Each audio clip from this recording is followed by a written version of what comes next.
நடு ரோட்டில் எங்கள் வண்டி பஞ்சருங்க. இப்போ டைம் கரெக்டாக 8:30 மணி.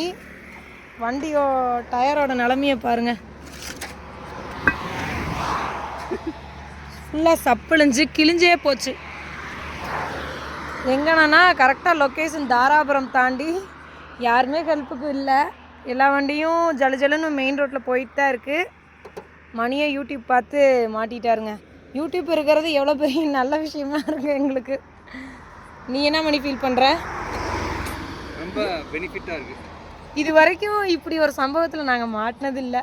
இல்லை, ஆக்சுவலாக டயர் கிளியிற வரைக்கும் நான் வந்து கொஞ்சம் நிப்பாட்டி இருந்துருக்கணும். சரி, லைட்டாக உரட்டும் போதே நினச்சேன் என்னடா உரட்டுது அப்படின்னு. நல்ல வேலை மெதுவாக வந்தோம். வேமா வந்துருந்தோம்னா சம்பவம் தான்.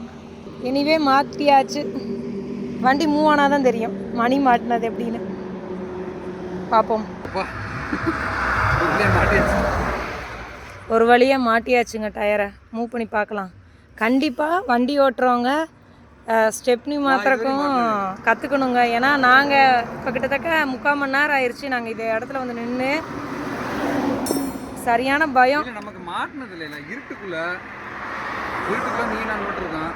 காடு, சரியான காடு. இந்த ஒரே இங்கே பாரு, இந்த ஒரு பில்டிங் இருக்குது. இந்த பில்டிங்கும் க்ளோஸாக இருக்குது. இங்கே இருங்க, மெட்டீரியல் ஃபுல்லாக எடுத்துகிட்டு வந்திருக்கோம். மெட்டீரியல் என்னமோ ஒன்று. சரி, டயர் ஃபஸ்ட்டு பஞ்சர் ஆச்சுன்னா என்ன பண்ண தெரியுமா? லைட் போடணும். எக்ஸ்பிளைன் பண்ணுறேன் அப்படிங்க. அடுத்தது இந்த ட்ரையாங்கிளை தூக்கி வைக்கணும். ட்ரையாங்கிள்லாம் எதுக்கு இருக்குன்னே நமக்கு தெரியாது. உண்மையா இல்லையா? சரி, இன்னைக்கு கற்றுக்கிட்டீல. அனுபவம் தான் ஒரு பாடம்பாங்க. சரியா? இதெல்லாம் நம்ம யூஸ் பண்ணதே இல்லை, இதுதான் ஃபர்ஸ்ட் டைம்.